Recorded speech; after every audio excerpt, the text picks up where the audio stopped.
Good morning dear students, hope you all are healthy and happy. आज इस class में हम क्लास 10 की मैथमेटिक्स के एनसीईआरटी एग्जाम्पलर के क्वेश्चंस को सॉल्व करने जा रहे हैं। चैप्टर का नाम है pair of linear equations in two variables.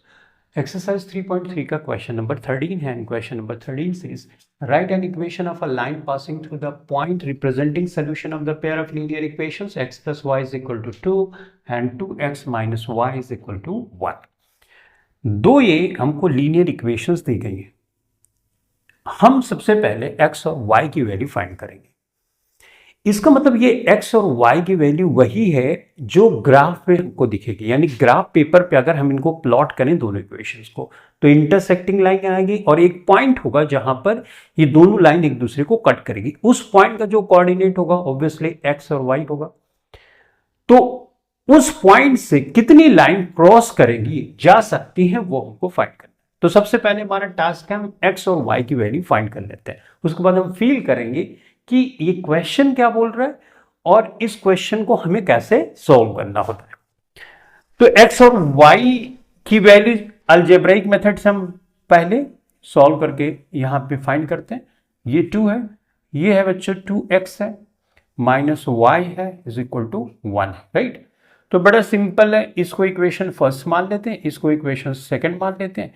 इसमें देखो y ऑलरेडी इक्वल है और अपोजिट साइन के साथ है, तो हम इसको ऐड कर लेते हैं। On adding equation first and second, तो ऐड करेंगे तो 2x और प्लस x ये 3x हो जाएगा, ये अपोजिट साइन के साथ है, कैंसिल हो गया। और ये 2 + 1 इज इक्वल टू 3, तो x इज इक्वल टू होगा 3/3, कैंसिल हो जाएगा 1, यानी x की वैल्यू बच्चों आए यहां पर 1।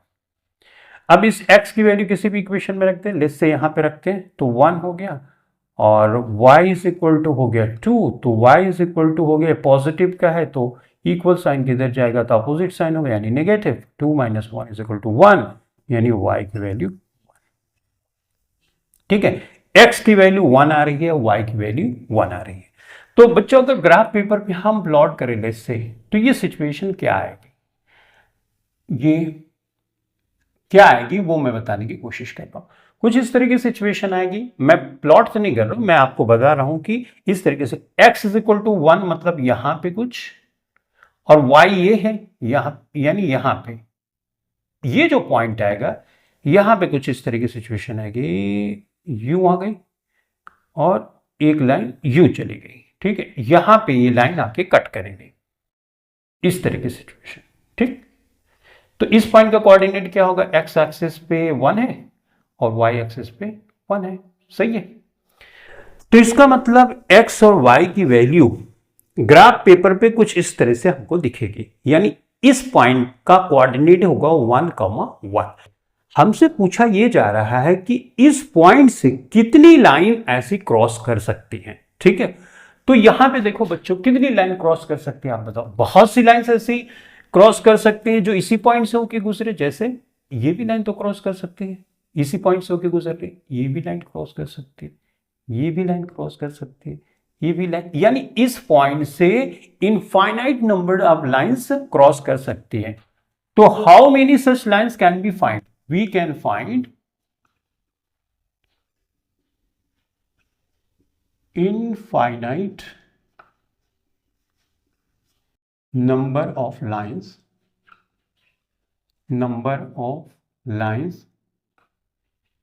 passing through this point,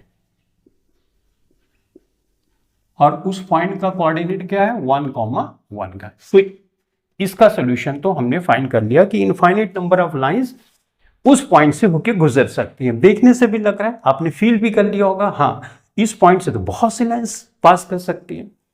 अब अगर किसी एक लाइन का इक्वेशन हमको बनाना होगा तो वो हम कैसे बनाएंगे, तो ये हम सीखने, इसको मिटा दें। देखो कैसे, एक पेयर ऑफ लीनियर इक्वेशन का फॉर्मेट बच्चों क्या होता है, ax ऐसे होता है, ax plus by plus c is equal to 0, सही है, ऐसे ही होता है।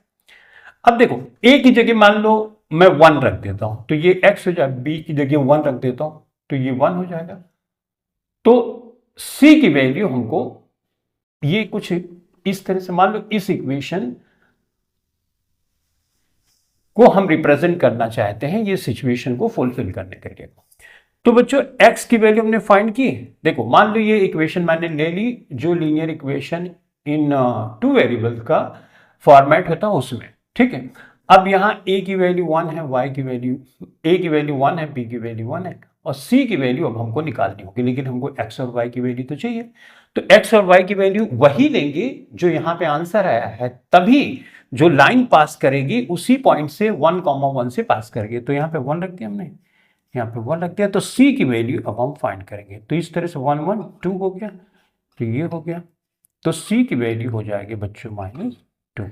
तो c की वैल्यू यहाँ पे आई -2। तो हमको जो इक्वेशन मिलेगा इस तरह से लिखना होगा x plus y -2 is equal to 0। ये इक्वेशन हो गया, या आप ऐसे भी लिख सकते हो x plus y is equal to 2। ये जो इक्वेशन मिली, जो हमको बोला जा रहा है कि एक इक्वेशन आप फाइंड करो, ये हमने फाइंड कर ली, राइट।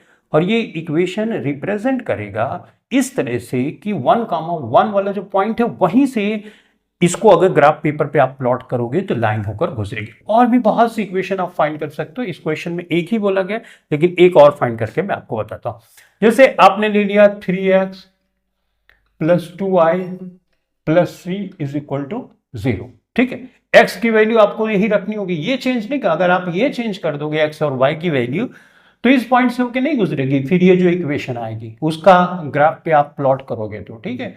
तो यहाँ पे 3 है, यहाँ पे 1 रखोगे तो 3 1 हो जाएगा और ये 2 है, ये 1 है। अब c की वैल्यू हमको फाइंड करनी पड़ेगी। ये 3 हो गया, ये 2 हो गया, प्लस c हो गया इज इक्वल टू 0। तो c की वैल्यू c प्लस 5, ऐसे कर लो 5 plus c is equal to 0 बच्चों, राइट। तो c इज इक्वल टू -5 है, राइट।